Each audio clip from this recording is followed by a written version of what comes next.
آج کی کتاب کا نام ہے مختصر تفسیر القرآن الکریم جلد اول۔ مصنف ہیں حافظ عبدالسلام بن محمد، ناشر ہیں دارالاندلس لاہور بٹوی ناشر ہیں دارالاندلس لاہور، مصنف ہیں حافظ عبدالسلام بن محمد بٹوی۔ آج ہفتہ ہے 1 اگست 2026۔ قرآن مجید پوری انسانیت کے لیے کتاب ہدایت ہے اور اسے یہ اعزاز حاصل ہے کہ دنیا بھر میں سب سے زیادہ پڑھی جانے والی کتاب ہے۔ اسے پڑھنے پڑھانے والوں کو امام کائنات نے اپنی زبان صادقہ سے معاشرے کے بہترین لوگ قرار دیا ہے، اور اس کی تلاوت کرنے پر اللہ تعالیٰ ایک ایک حرف پر ثواب عنایت کرتے ہیں۔ دور صحابہ سے لے کر دور حاضر تک بے شمار اہل علم نے اس کی تفہیم و تشریح اور ترجمہ و تفسیر کرنے کی خدمات سر انجام دی ہیں، اور ائمہ محدثین نے کتب احادیث میں باقاعدہ ابواب تفسیر کے نام سے باب قائم کیے، اور مختلف ائمہ نے عربی زبان میں مستقل 20 تفاسیر لکھی ہیں، جن میں سے کئی تفسیروں کے اردو زبان میں تراجم بھی ہو چکے ہیں، اور ماضی قریب میں برصغیر پاک و ہند کے تمام مکتب فکر کے علماء نے قرآن مجید کی اردو تفاسیر لکھنے میں گراں قدر خدمات انجام دی ہیں۔ ان میں علماء اہل حدیث کی بھی تفسیری خدمات نمایاں ہیں۔ زیر تبصرہ مختصر تفسیر القرآن الکریم شیخ الحدیث و تفسیر محترم جناب شیخ حافظ عبدالسلام بٹوی رحمہ اللہ کی 4 جلدوں پر مشتمل تفسیر کا انتخاب و اختصار ہے۔ اختصار کا محنت طلب کام دارالاندلس کے سینئر ریسرچ اسکالر جناب ابو عمر محمد اشتیاق اصغر حفظ اللہ نے صاحب تفسیر جناب حافظ عبدالسلام بن محمد رحمہ اللہ کی نگرانی میں انجام دیا۔ اس مختصر تفسیر کا سارا مواد تفسیر القرآن الکریم سے نقل کیا گیا ہے۔ یہ تفسیر مختصر تفسیر و تشریح کا شاندار نمونہ ہے۔ اردو زبان میں یہ ایک مختصر اور جامع تفسیر ہے جس میں معنی و مفاہیم قرآن کی مکمل تشریح موجود ہے۔ متعدد نمایاں و امتیازی خصوصیات کی حامل یہ تفسیر حافظ صاحب کی 45 سال سے زائد عرصے پر محیط تعلیمی خدمات، تدریسی تجربے اور دقیق مطالعے کا خلاصہ ہے۔ دارالاندلس نے اس مختصر تفسیر کو 1800 صفحات پر مشتمل ایک ضخیم جلد میں شائع کیا ہے۔ اسکیننگ کے بعد سائز زیادہ ہونے کی وجہ سے اسے 3 حصوں میں تقسیم کیا گیا ہے۔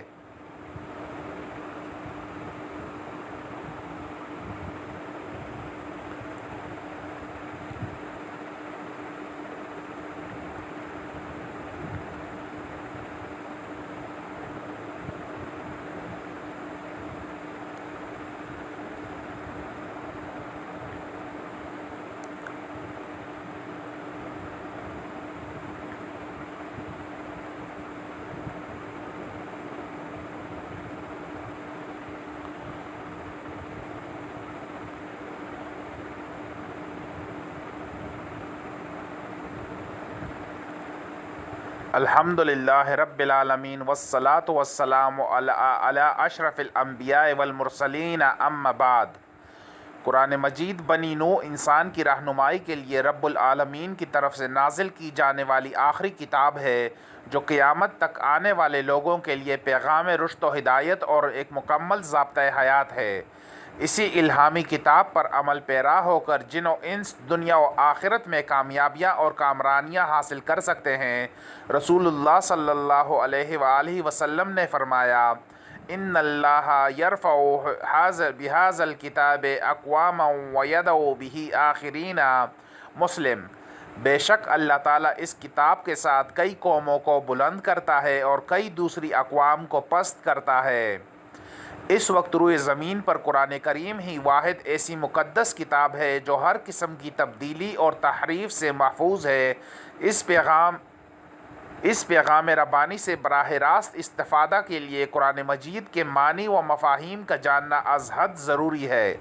یہ ایک حقیقت ہے کہ موجودہ فتنوں اور فکری کجروی کے دور میں قرآن مجید کی ایک ایسی مستند اور معیاری تفسیر کی ضرورت شدت سے محسوس کی جا رہی تھی جو احادیث صحیحہ اور اقوال صحابہ کی روشنی میں سلف صالحین کے فہم کے مطابق منہج سلف کی ترجمان ہو، تاکہ عام مسلمان پیغام قرآن اور حکمت ربانی سے براہ راست استفادہ کرتے ہوئے اپنی زندگی قرآنی تعلیمات کے مطابق ڈال سکیں۔ اللہ تعالیٰ نے اس نہج پر ترجمہ و تفسیر لکھنے کا اعزاز فضیلت الاستاذ الشیخ حافظ عبدالسلام بن محمد بٹوی حفظ اللہ کو بخشا۔ انہوں نے تفسیر القرآن بالقرآن، تفسیر القرآن بالاحادیث اور تفسیر القرآن بآثار صحابہ رضی اللہ عنہم پر مشتمل تفسیر بالمعثور کا عمدہ نمونہ پیش کیا ہے۔ یہ تفسیر محترم حافظ صاحب کی 51 سالہ تعلیمی خدمات، تدریس کے تجربے اور گہرے مطالعے کا خلاصہ ہے۔ اس تفسیر کا نمایاں اور قابل ذکر وصف یہ بھی ہے کہ اس میں ترجمہ قرآن بھی محترم حافظ صاحب کا تحریر کردہ ہے۔ ان کے اسلوب تحریر میں علم و مطالعے کی وسعت اور ایک ماہر استاذ کے حسن استدلال و استنباط کی خوبیوں کی جھلک نظر آتی ہے۔ اللہ رب العزت نے محترم حافظ صاحب کو قرآن مجید کا بامحاورہ آسان اردو ترجمہ اور اس کے بعد لفظی ترجمہ اور پھر قرآن کریم کی 4 جلدوں پر مشتمل تفسیر لکھنے کی توفیق عطا فرمائی۔ اس تفسیر کو اللہ تعالیٰ نے بہت جلد قبول عام عطا فرمایا۔ بہت سے احباب کی خواہش اور مطالبے پر ان 4 جلدوں کا اختصار ایک جلد میں شائع کیا جا رہا ہے۔ انتخاب و اختصار کا یہ محنت طلب کام ادارہ حاضہ کے سینئر ریسرچ اسکالر ابو عمر محمد اشتیاق اصغر نے انجام دیا اور محترم حافظ عبدالسلام بن محمد نے اس کی نظر ثانی فرمائی، اور یوں یہ قابل ذکر علمی کام حافظ صاحب کی نگرانی میں پایہ تکمیل کو پہنچا۔ اس مختصر تفسیر کا سارا مواد تفسیر القرآن الکریم سے نقل کیا گیا ہے۔ اس کا نام مختصر تفسیر القرآن الکریم رکھا گیا ہے، جو مختصر تفسیر و تشریح کا شاندار نمونہ ہے۔ اردو زبان میں یہ ایک ایسی مختصر اور جامع تفسیر ہے جس میں معنی و مفاہیم قرآن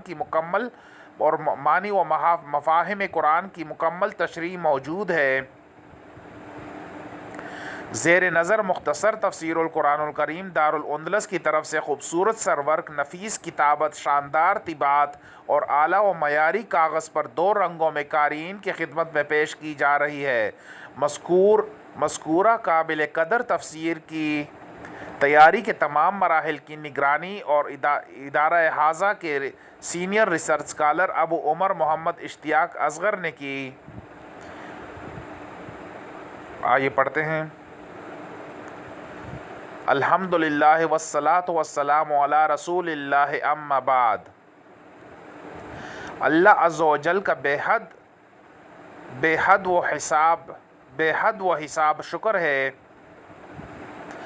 کہ اس نے اپنے اس ناچیز بندے کو اس سے پہلے قرآن مجید کا بامحاورہ آسان اردو ترجمہ لکھنے کی توفیق عطا فرمائی، جس میں کوشش کی گئی کہ حد الوسع کسی لفظ کا ترجمہ رہنے نہ پائے اور ترجمے میں زائد الفاظ اور بریکٹوں سے پرہیز کیا جائے۔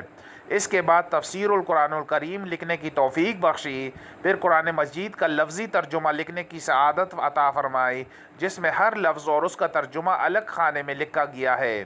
پھر ان تینوں کو حسن قبول سے نوازا۔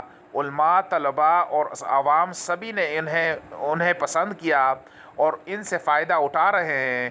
تفسیر القرآن الکریم 4 جلدوں میں ہے۔ بہت سے احباب نے اس خواہش کا اظہار کیا کہ تفسیر میں سے انتخاب کر کے ایک جلد میں ترجمہ اور حواشی شائع کیے جائیں۔ چنانچہ اس کام کا آغاز کر دیا گیا اور دارالاندلس کے شعبہ تحقیق کے رفیق ابو عمر محمد اشتیاق اصغر صاحب کے تعاون سے یہ کام پایہ تکمیل کو پہنچا۔